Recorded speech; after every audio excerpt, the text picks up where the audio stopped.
"Say hello to the river, Helen," Sabrina whispered, her breath icy against my ear.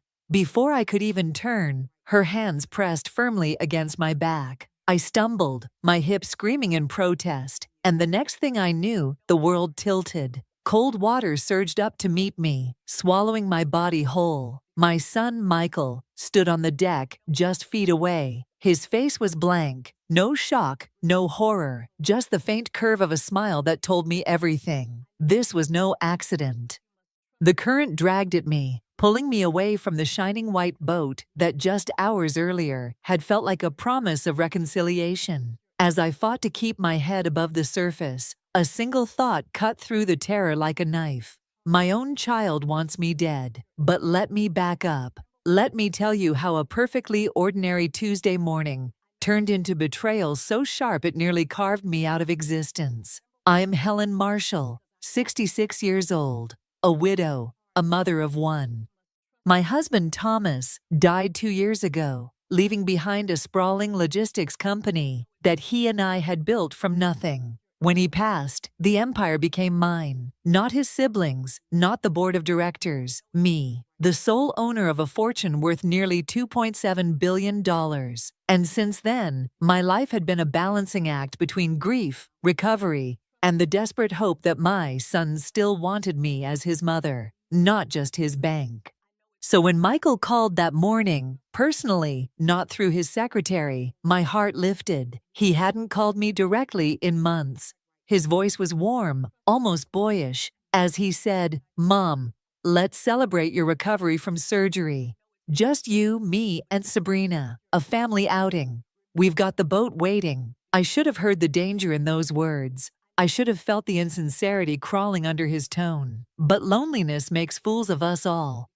And after weeks of physical therapy for my hip replacement, I wanted nothing more than to believe my son cared. I wore the navy dress Thomas used to love, the one he said made my eyes brighter, and called a cab to the dockyard in Trenton. The boat gleamed in the early sunlight, 40 feet of polished white, a luxury that screamed of money spent far too freely. Michael greeted me with a hug that was all for show, and Sabrina watched from the deck with a smile as sharp as broken glass.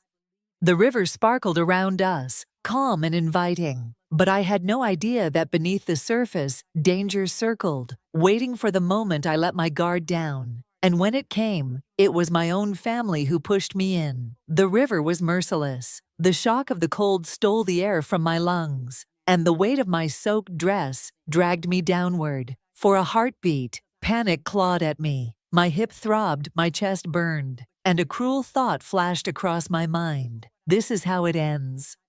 After everything, drowned like nothing more than a mistake on the water. But I've never been the type to go quietly. I kicked off my heels, clawed my way to the surface, and gasped for air just in time to see the boat pulling away. Sabrina was already on the phone. Her voice carried faintly across the water. Michael didn't even look back, not once. The betrayal hurt worse than the cold. I tried to scream, but my voice cracked, swallowed by the vastness of the Delaware River. The current carried me farther, my arms straining against the drag of fabric and the weight of betrayal pressing against my ribs. For a moment, I almost gave up. Then, salvation. A fishing trawler crested around the bend, its rusty frame cutting across the sunlight. A man in his 60s, stocky and weathered by years on the water, leaned over the railing. His eyes narrowed, then widened in shock. "Hold on, lady," he shouted.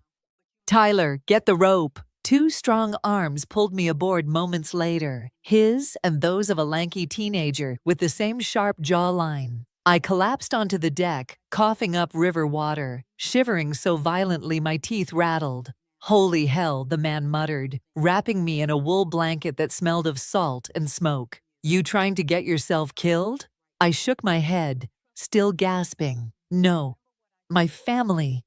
They tried to kill me." He studied me in silence, his gray eyes sharp, not judgmental, calculating. The boy, Tyler, looked horrified but curious. "I'm Frank Doyle," the man finally said, his voice gravelly. "This is my grandson. We're out early to catch stripers, but looks like we caught something else instead." I gripped his arm desperately. Please, you can't tell us anyone you found me. Not yet. Frank's brow furrowed. That's a hell of a thing to ask, lady. You in some kind of trouble? Not trouble, I said, my voice trembling.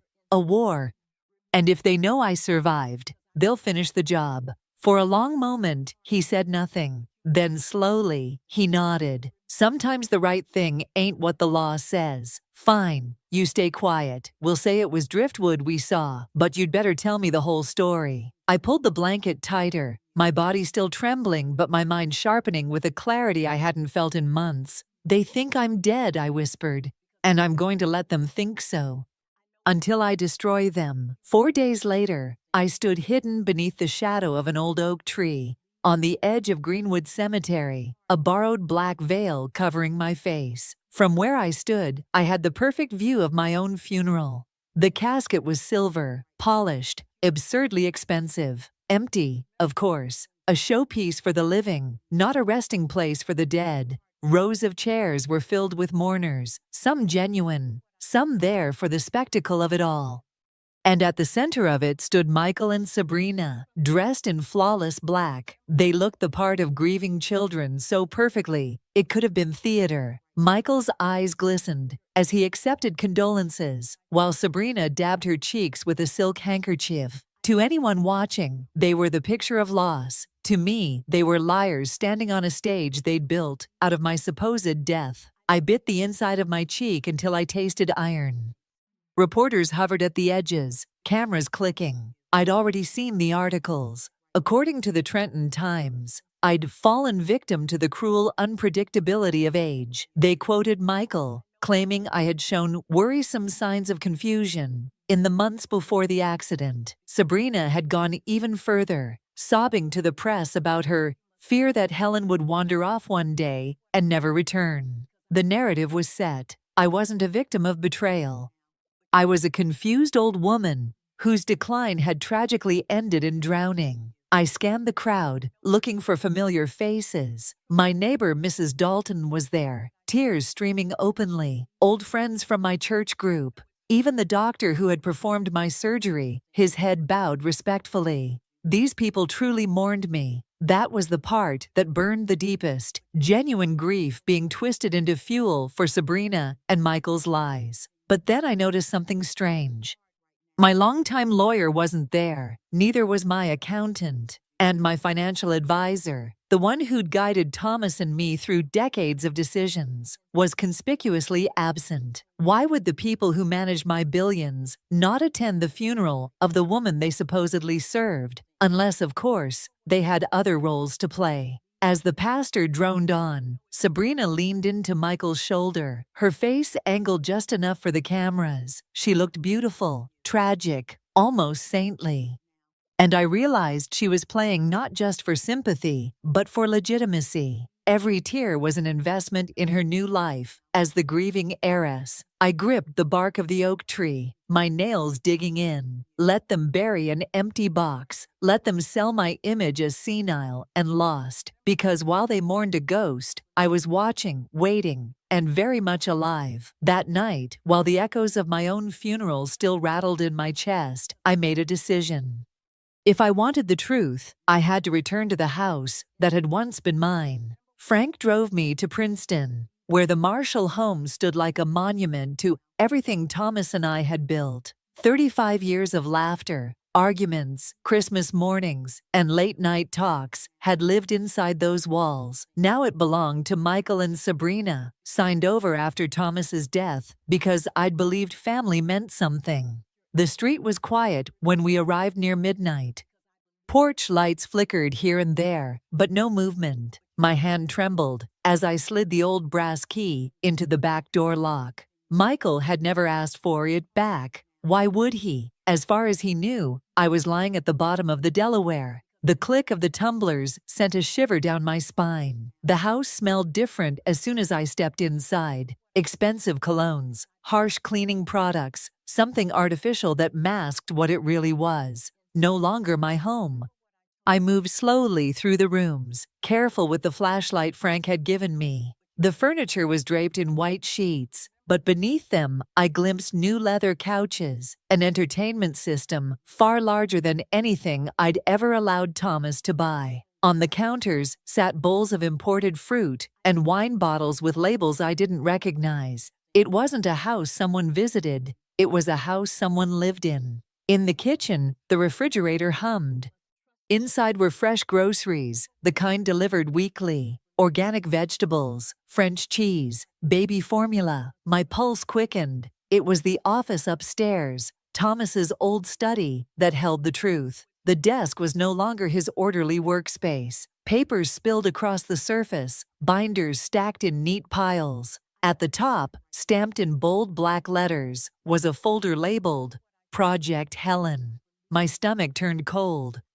Inside were medical reports, pages and pages describing cognitive decline, supposed lapses in memory, hallucinations I'd never had. Each document bore my name, some with forged signatures, others authenticated by doctors I didn't know. There were notes about staged incidents, forgetting an appointment, mixing up medications, wandering at a dinner party. I remembered those moments, Sabrina whispering the wrong date, Michael switching pill bottles. Every mistake had been engineered. They weren't just trying to steal my fortune, they were rewriting me. I snapped photos with a disposable camera Frank had given me, my hands shaking. That's when it happened. A sound, soft, fragile, unmistakable. A baby crying. I froze, every nerve in my body alight. The sound drifted from the second floor, thin but real, winding through the hallways like a ghost. Michael and Sabrina had no children. They'd always insisted they were too busy, too ambitious. So whose baby was in my house? And why were they hiding it? I stood frozen in the hallway, my heart hammering. The cry rose again, plaintive, insistent, echoing through the empty rooms. For a moment, I wondered if grief and exhaustion had conjured it. But no, the sound was real. I crept up the staircase, each step groaning like a warning. The baby's cries led me to the guest bedroom, the one Sabrina had always hated because it smelled old. The door was ajar. I nudged it open, and my breath caught. Inside was a nursery. The wallpaper had been stripped and replaced with pastel clouds. A white crib stood against the far wall, draped with a canopy. Shelves lined with stuffed animals and brand new toys gleamed in the dim light. And there, swaddled in an expensive blanket, lay the source of the cries, a baby no older than a few weeks, his face red with need. My knees nearly buckled. Michael and Sabrina had never told me they were expecting. I'd seen Sabrina only days before on the yacht, slim, radiant, not a woman recovering from childbirth. So whose child was this? I took a cautious step closer, then stopped when headlights swept across the window. A car door slammed outside. Bang! My blood turned to ice. Michael and Sabrina were home. I darted back down the stairs, clutching the disposable camera to my chest. By the time their voices floated through the front door, I had slipped out the back into the garden. I didn't stop running until I reached the corner where Frank's pickup waited. I tumbled inside, breathless, my pulse wild. "There's a baby," I gasped. "In the house, a newborn." Frank's brows shot up. "What?" "They're hiding a child. I don't know whose, but it isn't theirs." The engine rumbled as he pulled us away from the curb, his face grim. "That's not just greed anymore, Helen. That's something darker." He was right, and I needed answers. The next morning, Frank introduced me to someone he trusted, a private investigator named Laura Kane. A sharp-eyed woman in her 40s with a detective's patience, she listened as I told her everything. When I mentioned the baby, her expression hardened. "I know a place that matches this pattern," she said. "A private clinic across the state line. Discreet. Expensive. They specialize in surrogacy arrangements." Within days, Laura confirmed what I feared. The baby in my old house had been born only 3 weeks earlier. The surrogate mother, a 17-year-old runaway named Anna Rivera from Pennsylvania, had died suddenly during delivery. No family, no inquiries. "Healthy girl, no complications," Laura said, sliding the file toward me. "But the records say cardiac arrest. Too convenient." I stared at the photo of Anna, a child herself, smiling shyly at the camera. Michael and Sabrina hadn't just stolen my fortune, they had stolen a life. The file Laura handed me felt heavier than stone. Ana Rivera's smiling face stared back at me, frozen in time, a teenager whose life had been bartered away. My hands shook as I traced the edges of the photograph. "Someone arranged this," I whispered. "Michael and Sabrina don't have the brains for something this elaborate." Laura nodded. "Exactly. Surrogacy clinics don't just let minors walk in. There's a handler, a fixer, someone with power who makes it all legal on paper." The next week, she dug deeper, combing through property records, legal filings, and names tied to the so-called clinic. One name appeared again and again, like a shadow lurking at the edge of every document. Claudia Mercer, an estate attorney in Newark, polished, respected, and terrifyingly efficient. Mercer specialized in family transitions. On the surface, she helped wealthy families navigate inheritance planning. Beneath that mask, Laura discovered a darker pattern. Dozens of elderly clients who had died under mysterious but conveniently timed circumstances. "She's running a network," Laura said, spreading surveillance photos across Frank's kitchen Toulouse. "Your son and daughter-in-law are just pawns." Mercer recruits greedy relatives, manufactures evidence of mental decline, and clears the path for inheritance. "I've tracked at least 20 suspicious deaths tied to her clients in the past 5 years. The pictures chilled me. Claudia stepping out of luxury cars, shaking hands with men in suits, slipping into hospitals and private clinics, all wikis there, but never directly tied to the deaths. "So she's the mastermind," I said, my voice low. "And Michael delivered me into her hands." Laura tapped one photo, a grainy shot of Claudia leaving the same clinic where Anna had died. Mercer was there that night. Witnesses say she oversaw the birth personally. The baby was delivered. Anna never left alive. I pressed a hand to my mouth. The betrayal of my son already cut deep. But this was monstrous. "They think you're dead," Laura continued. "Mercer is moving fast. She's pushing probate through the courts. Within weeks, your estate will belong to Michael, Sabrina, and that baby." My throat tightened. "She'll kill again if she has to, won't she?" Laura's eyes didn't flinch. "She already has. And if she learns you survived, she won't stop until you're gone for good." The weight of it settled over me like a shroud. My son was no longer just greedy. He was entangled in a machine that devoured the vulnerable, laundering murder into inheritance. For the first time since being shoved into the river, I felt real fear, not just for myself, for that baby upstairs in my old house, alive but living on borrowed time. The decision came to me one sleepless night at Mrs. Chen's kitchen table. I couldn't keep running. If Claudia Mercer was the spider at the center of this web, I needed to step into the web myself and force her into the open. Laura didn't like it. Frank downright hated it. But there was no other way. Mercer was too careful, too insulated. She needed to believe I was vulnerable, broken, desperate. Then she'd talk. And when she talked, I would have the evidence to destroy her. The plan was simple, terrifying, and utterly insane. I would confront Michael and Sabrina in my old house, knowing Mercer would come to finish the job. Hidden recorders, placed earlier by Laura, would capture every word. Frank would be stationed nearby with federal agents Laura had quietly alerted. When the evening came, I slipped through the front door of the Princeton house just before dusk. My heart pounded as I sat in Thomas's old armchair, the very spot where he'd once read the newspaper every morning. I wanted them to see me there first thing when they walked in. The door opened at exactly 7. Michael froze in the doorway, the keys falling from his hand. His face went white. "Hello, darling," I said evenly, my voice steady despite the tremor in my bones. "Did you miss me?" Sabrina's scream pierced the air, raw and shrill. For a moment, I thought she might faint. Michael just stood there trembling, as though he was staring at a ghost that refused to stay buried.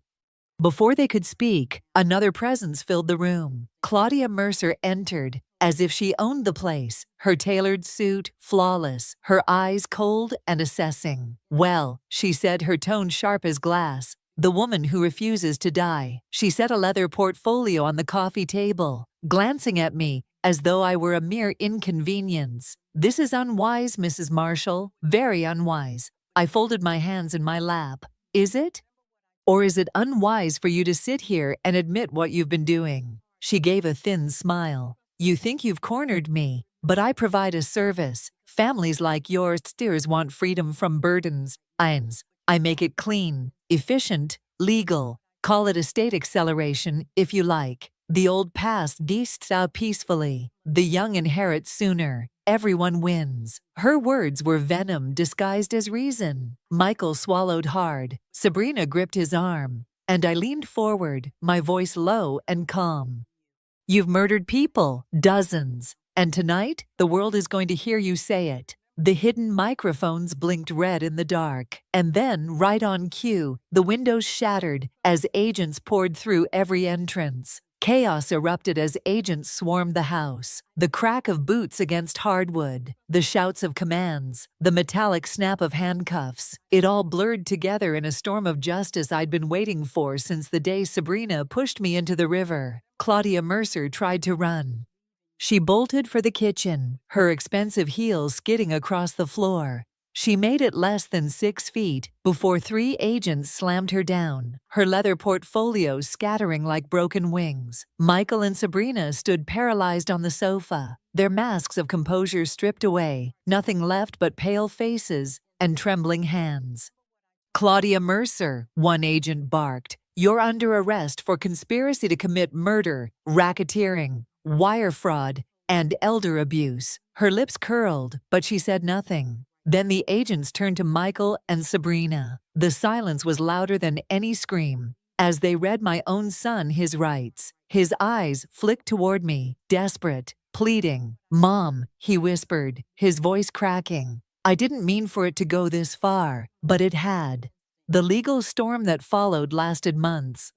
Claudia Mercer was convicted on all counts, sentenced to life without parole. Her network unraveled like rotten rope. Doctors, lawyers, even a probate judge fell with her. Michael and Sabrina took plea deals, 25 years and 20 years, stripped of the wealth they had tried to steal. But the most important chapter wasn't written in a courtroom. It was written in family court, in a quiet chamber where I petitioned for custody of the baby, Ana Rivera's child. I stood before the judge, holding him in my arms. His dark eyes, so serious for someone so small, studied me with a kind of silent trust. "His name will be Samuel Rivera Marshall," I told the court. "Rivera for his mother, who gave him life. Marshall for the family who will love him, not use him." The gavel struck. Custody granted. Now, 5 years later, Samuel is a boy full of laughter and questions. He knows the truth. He knows his birth mother was a brave young girl who wanted him to live. He knows the people who tried to raise him were not family, only thieves blinded by greed. And he knows that love, real love, is a choice, not a bloodline. Sometimes when I tuck him in at night, I remember the river, the cold hands of betrayal dragging me under. But then I look at him, safe and smiling. And I know why I survived. Family is not the people who share your name. Family is the people who choose you, protect you, and stand beside you when the current rises. That's the only inheritance that matters.